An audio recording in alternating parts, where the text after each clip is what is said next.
Hello and welcome to another Weekends with Avrona, and you thought the other ones were brief, but you haven't seen anything yet. This one will be ultra super duper brief, and in fact it will be pre-recorded. Okay, I'm saying it right now, just so we don't have conspiracy theories in chat or anything if this is like pre-recorded, because when you are watching this, I will be in sunny Malta for the Cyber series doing journalism stuff there. I'm super excited about that, so that's exactly why I'm doing this right now.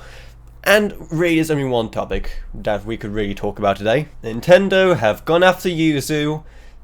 They will close down operations and it will pay Nintendo $2.4 million to settle the lawsuit, which is absolutely insane. I have no idea how they're getting that money from. What I gather is just a Patreon. They will have to take out a life's worth of debt just to cover that.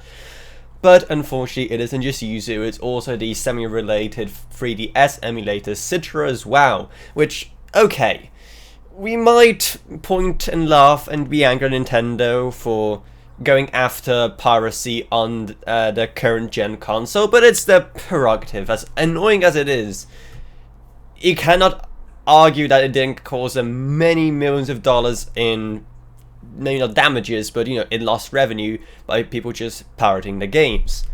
But going after Citra, an emulator for the 3DS, a console that, may remind you, their eShop for shut down already, so if you want to hunt down the remaining games for it, your other option is to just go looking around eBay or something.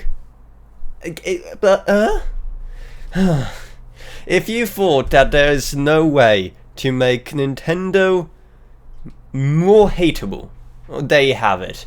They're lots like Disney in that way. They're just this happy, family-friendly facade over just this anti-competitive, anti-fun mess, this corporate goo behind the friendly mask. It's honestly kind of sad, but again, Yuzu, tiny bit understandable. Citra, not at all. And honestly, probably the funniest thing about this to me, this is probably not true at all. This probably hasn't played any part. I mean, Nintendo were probably very much aware about Yuzu, but if you thought that those people holding out on updating Windows, that say that Windows, basically everything past Windows 7 is just a bloated privacy nightmare or whatever, and it's literally the work of Satan himself, if you thought those people can get any more sufferable, there is this post. Basically, Yuzu started to deprecate support for Windows 7. Makes sense. It's an old system. Pretty much no one uses it anymore.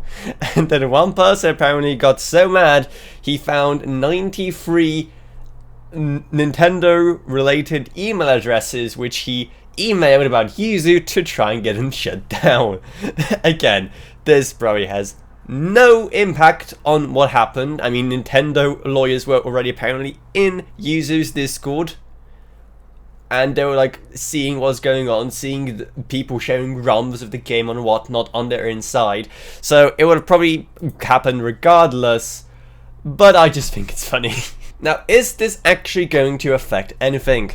I was very vocal about this on Twitter, about how this is probably the worst possible thing they did, because it's kind of like the Streisand effect. They literally just gave them the best publicity ever. Not only that, but even more people are going to do it just out of pure spite.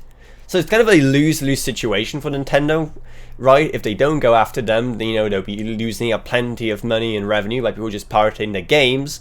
But on the other hand, if they do go after them, they're just going to make people more aware of it and also more likely to do it, just because they can. And shutting down this one project isn't going to do absolutely anything, because new projects have been already popping up. Is it going to be at least one point of friction? Yuzu was always a point of friction. So people, even if that kind of money they need for Nintendo games is hard for them to get, they will still just buy them, because many people wouldn't even know where to begin with stuff like Yuzu. Okay, let's run a bit of an experiment, shall we? I've never used Yuzu, never even cared about using it. I'm maybe gonna do it in the future, who knows? I'd love to play some Nintendo games on hardware that isn't terrible, and the Switch, by all accounts, in terms of performance, it doesn't really compare to a PC. So let's do a bit of an experiment, okay? Okay, we are in a brand new incognito tab let's see how easy it is to try and get to Yuzu now that it's apparently shut down. So, Yuzu, Nintendo Switch emulator. Okay, yep, there it is. And by the way, have you guys seen the note? Like they wrote, is this the one? Yeah, I think this is the exact same note they published on Twitter. You can literally feel the gun pressed towards the head with this one. We have come to the decision that we cannot continue to allow this to occur. Piracy was never our intention, and we believe that piracy of video games, yada yada. Yeah, none of this is their own words. There's no way. This is all something Nintendo forced them to do, but whatever. There it is, updated, what, 1 day ago on the Internet Archive. Yuzu, full download. Sweet. Okay, so that was fairly simple enough, and I think Internet Archive has a reputation where you can pretty much trust anything from it. I think it is, you know, one of those like things that people know, people trust, but what about actually getting the games themselves? So let's just try Tears of the Kingdom download and see exactly how easy and not dangerous at all it is just to find it. Right now it's literally just official links from stores selling it. Okay, switchram.net. This looks decent enough.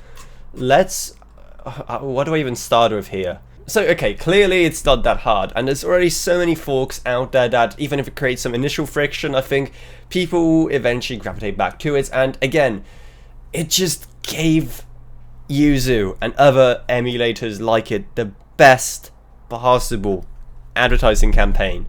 So I really don't know what Nintendo were thinking of this one, but what are your thoughts on it? Let me know down in the comments below, and maybe when I return I will do some more content relating to this, because it is very curious now. I want to do a whole video just being like a noob trying to get into Switch or 3DS emulation, you know, and see exactly if what Nintendo did helped or hindered in that situation. So if you don't want to miss that, then definitely subscribe, and I hope that in general you enjoyed this very quick weekend with Avrona. If you did, then remember to subscribe, like, whatever, and I'll see you all in whatever I make next. Goodbye everyone. Goodbye. Hazy nights they fly by, and no one's here to touch me.